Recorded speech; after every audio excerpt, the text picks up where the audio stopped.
Hey, Emily, welcome to the His and Her Money Show. Thank you so much for having me. We are glad to have you here because you have a great deal of expertise. You're a veteran in financial services, and we know that you have a whole lot of advice that you can share with our audience today, and we're excited about that. But before we start talking through some of your advice, can you just take a moment and introduce yourself to everybody and let them know what you're all about? Sure. My name again is Emily G. Stroud. I live in Fort Worth, Texas. I'm a wife and mom. I have two kids, age 7 and 11, and I've been a financial advisor for about 20 years. I have an MBA, a CFA, and I have all my securities license. I do own my own boutique investment firm, so I do this for a living. But I also am an author now of a book called Faithful Finance. And what I found is everybody has an issue with money.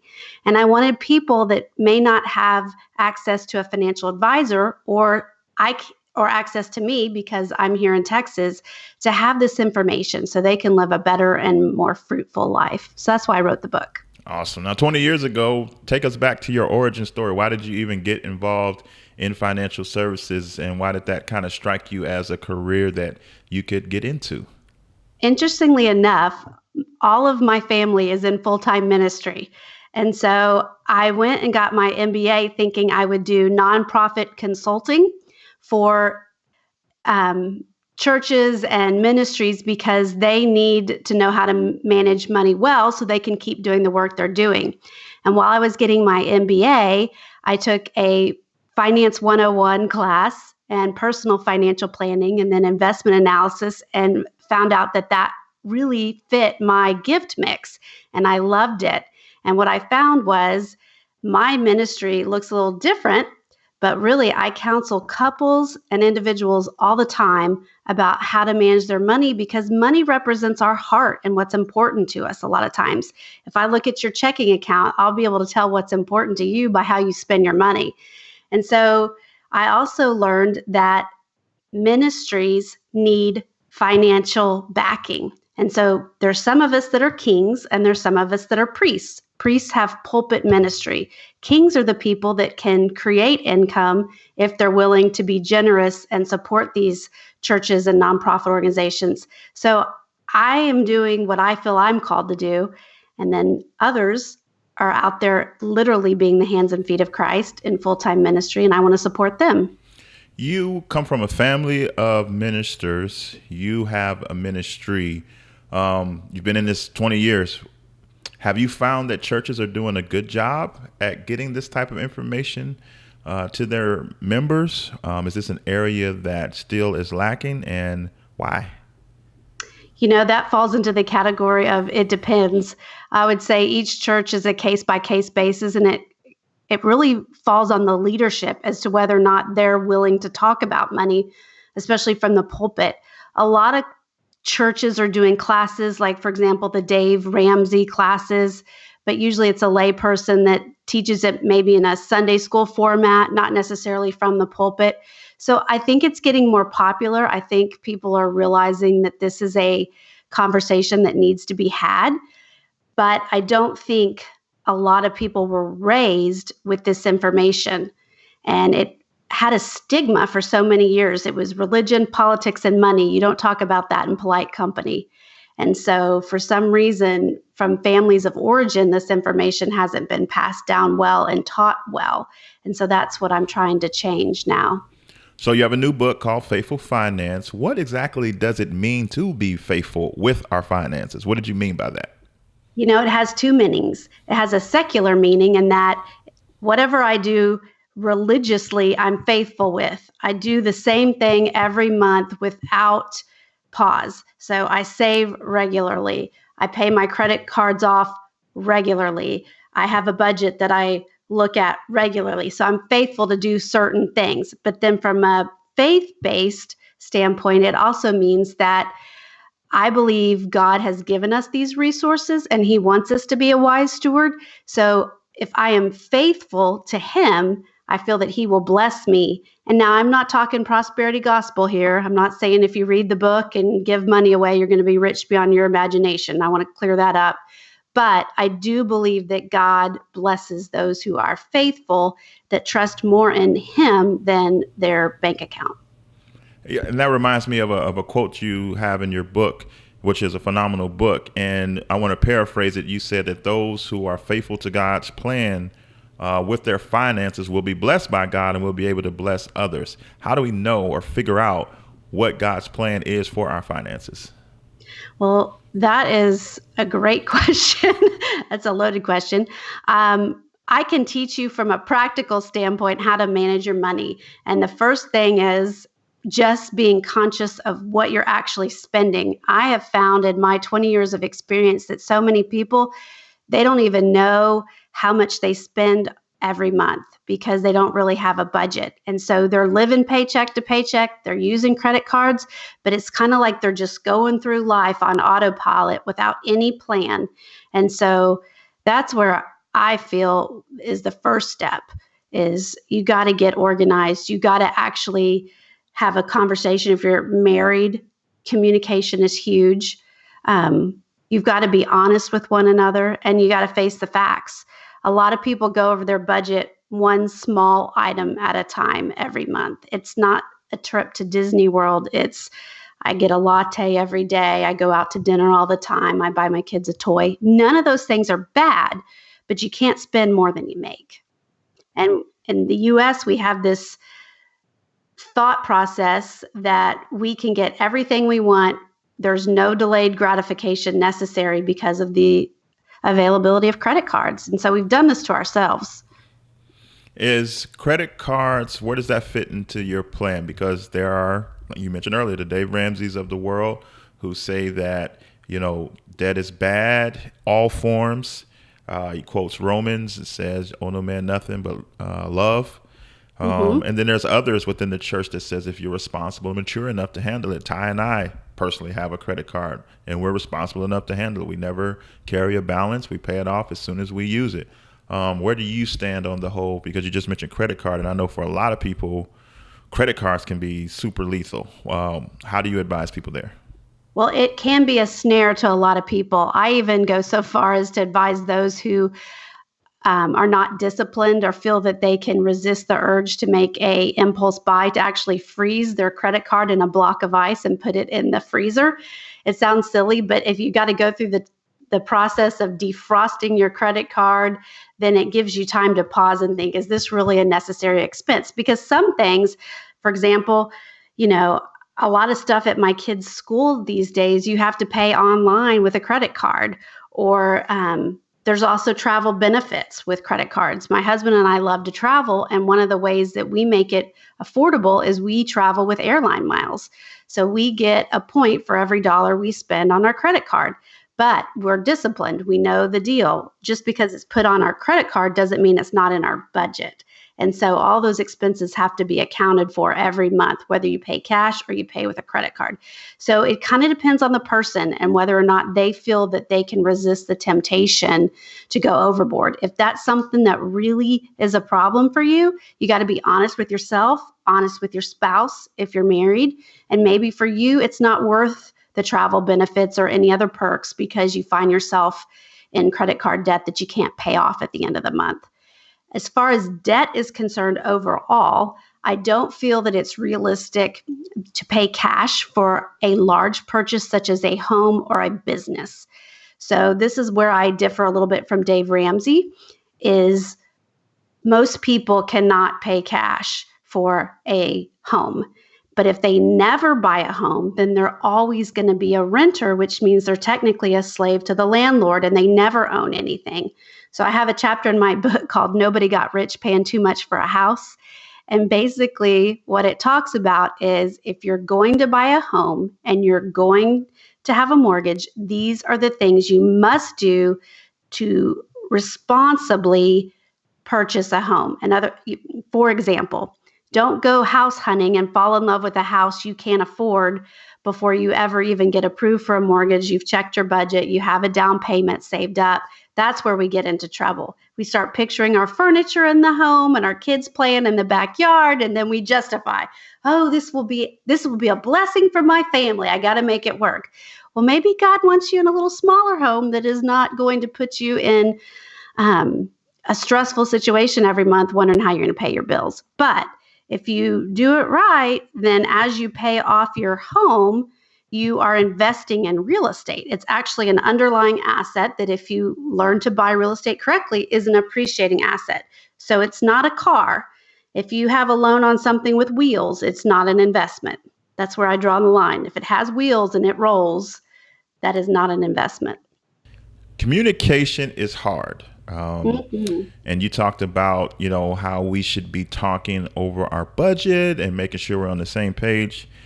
Easier said than done, but you've helped a lot of people in this area. If the spouses are having trouble talking about money, whether that's frustration, apathy, or it's just like not a thing that they've been trained on, because you also mentioned earlier, a lot of us weren't giving financial stewardship principles passed down to us either in the home or in the church. So it's like we don't even know how to talk about this stuff. How does a couple that is struggling to even talk about their finances, get better in that area? Well, it's interesting because when I meet with people in person, I often joke that I'm really a marriage counselor.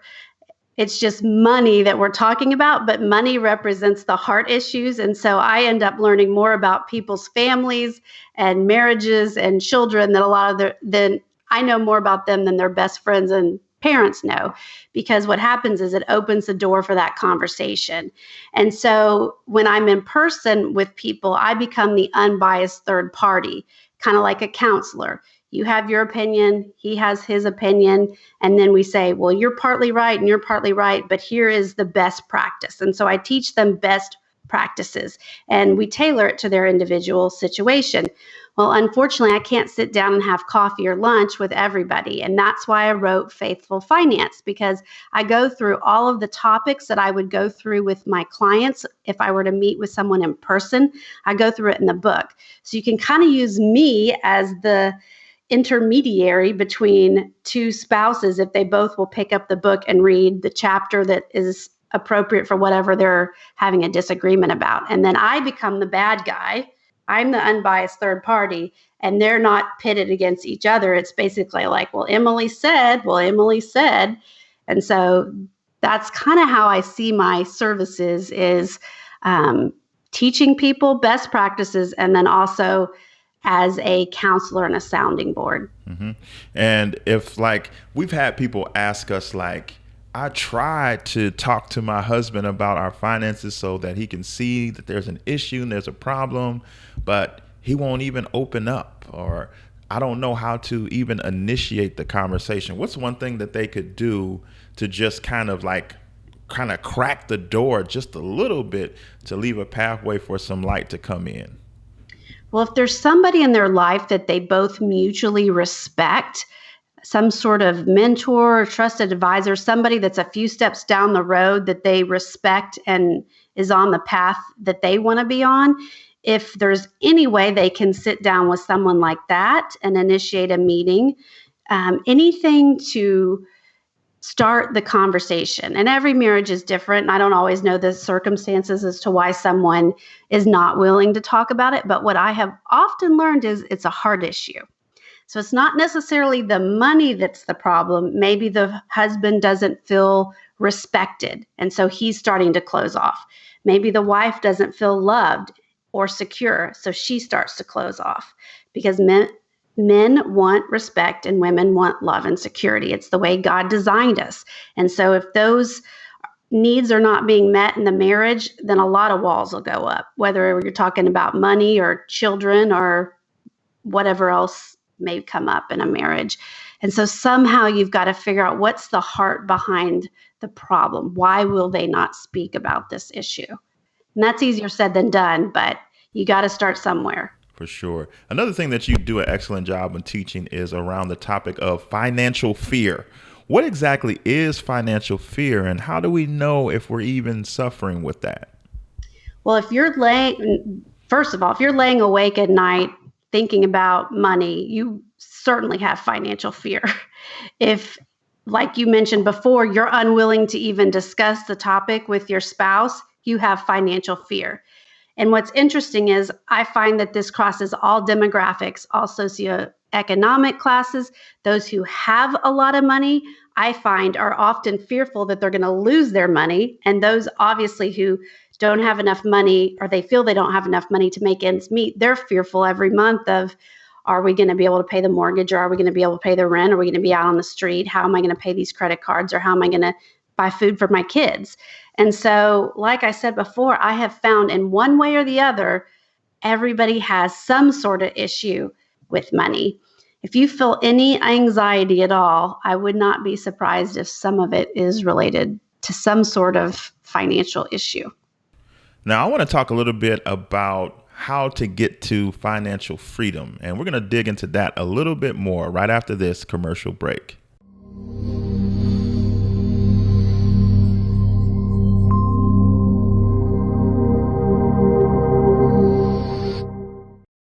Imagine a life where your money isn't strangled by mortgage payments. Imagine what you could do when you don't have to send them money that you work so hard for. Come get simple, powerful, and real solutions to eliminating monthly mortgage payments forever. America's #1 money couple presents Crush My Mortgage. In this exclusive course, you will be equipped with strategies to help you move faster toward the promised land of owning your house free and clear. Learn strategies to help you in the areas of payment acceleration, extra income generation, and wealth creation, all to help you crush your mortgage. Visit crushmymortgage.com and get started today. Join us on the path to power, freedom, and legacy. That's crushmymortgage.com.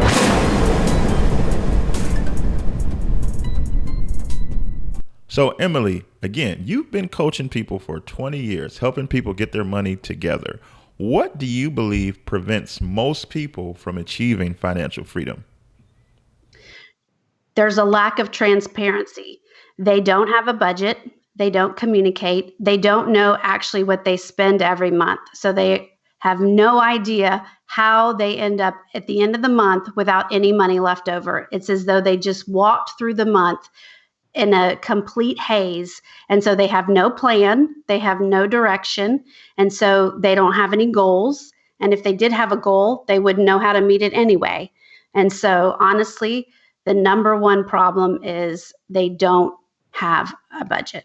And then if they don't have a budget, they most likely don't have a cash reserve.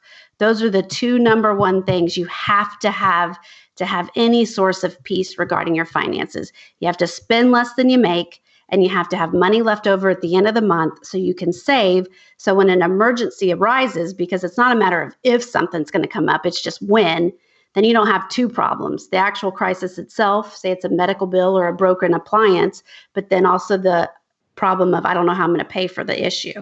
So those are the first two fundamental things you have to get under control to have any sort of financial freedom. Why do we struggle with that so much? I feel like budgeting is like, we all know that we should do it, but a lot of people just don't. It's like, I know I should be eating better, but I really want this fried chicken right now. The same thing with your budget. It's like, man, I'm tired of my money being in disarray. Man, I need to start budgeting. But then they don't. Why is this since it is such a fundamental concept, why is it so hard for people to grab onto it? Well, gosh, this is biblical. It's a flesh issue. The struggle is real. It's a sin issue. We want stuff now. We want things that make us feel better. If I go out and buy that one new thing for my home, then I'll feel more peaceful. Or if I get that new shirt, then everything's going to be okay, or whatever it is. There's a sense that we don't have to have delayed gratification. And so we want stuff now, and we're using stuff, and now we're using experiences. That's a big thing for people. Extreme experiences like skydiving or something. We're using those things to fill us up rather than God, which is really the only thing that's going to give us peace and fulfillment long term. Well, let's keep talking about God a little bit, because another common question that we get, which is touchy for whoever is asking it, is, should I continue to pay my tithes and offering while I'm trying to get out of debt? What's your advice when that topic comes up to you? I think that if you're really going to honor God with your finances, then a tithe has to be non-negotiable. I do think there are going to be times in your life when you may not be able to give, or you may not be able to serve, but you'll then be recipients of the tithes and offerings and service of other members of the body of Christ. I do believe that. But I also think if you're just trying to pay off debt and this isn't a deal of you're in complete crisis, then yes, I think you should continue to work on both goals simultaneously. I think he will bless you if you are faithful and obedient to tithe. A good example of when this would happen when you just absolutely can't give is a friend of mine a few years ago was diagnosed with breast cancer, mom of four, and a few months before she was diagnosed with breast cancer, her husband was unexpectedly laid off from his job, and he was the sole primary breadwinner. So literally, they had mountains of medical bills, 4 children, and no income. So they could not tithe at that moment. They were literally just trying to make sure they had food for their children. But what happened was they had always been faithful up until the point when her husband lost his job to give and to give to others and to serve.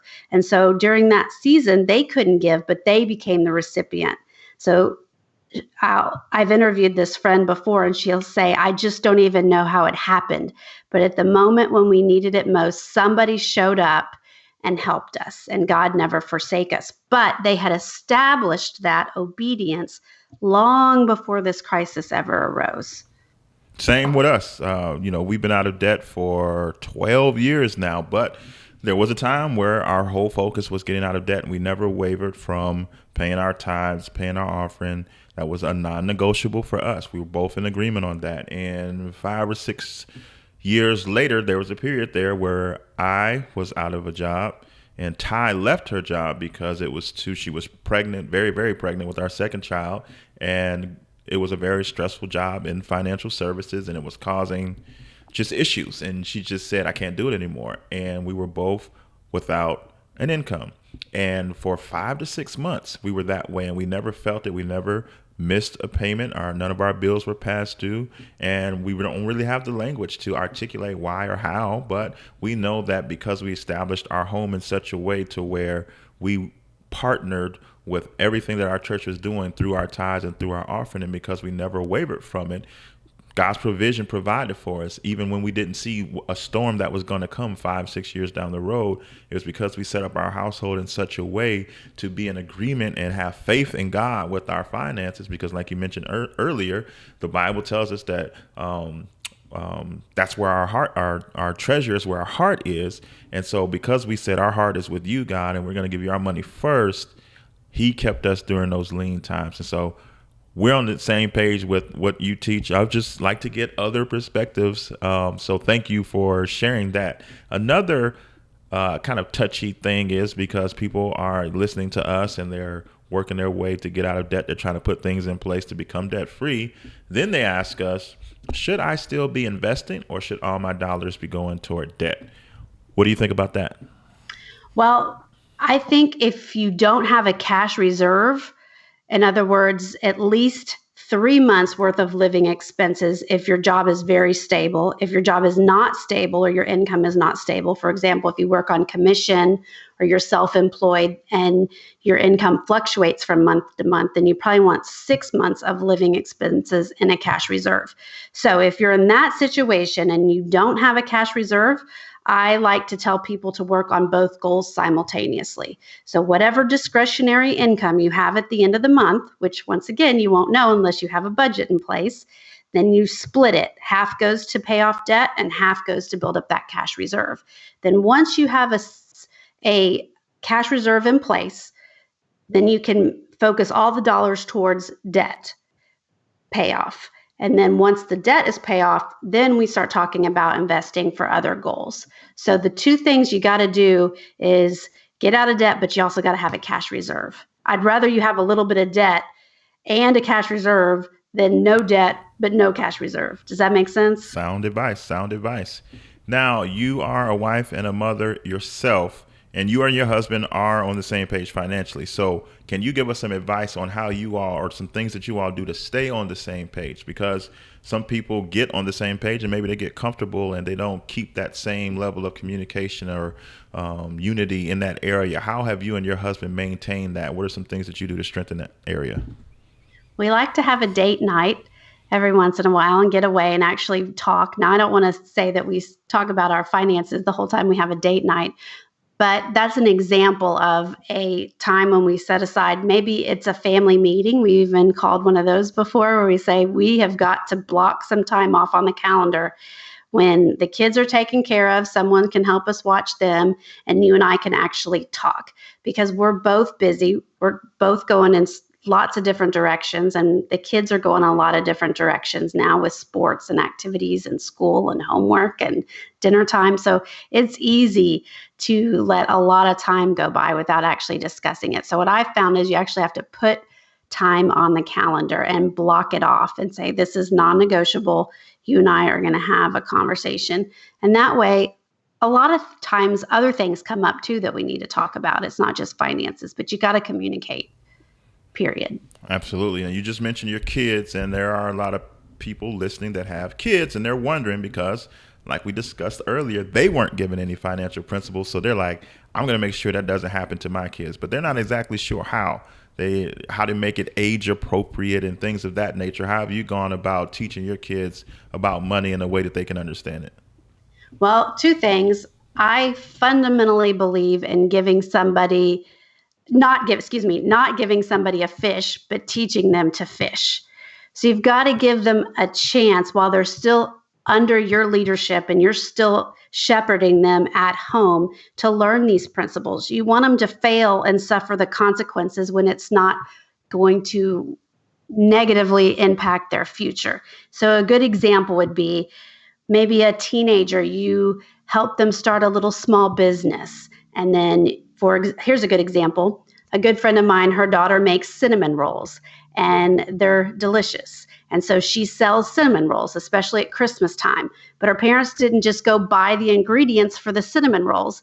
They made her have a ledger of how much it costs for all the ingredients. And then they subtract that from her profits. And so she has figured out how to be more profitable, because when it's coming out of your own pocket, it changes the game, right? And so they don't just give her money.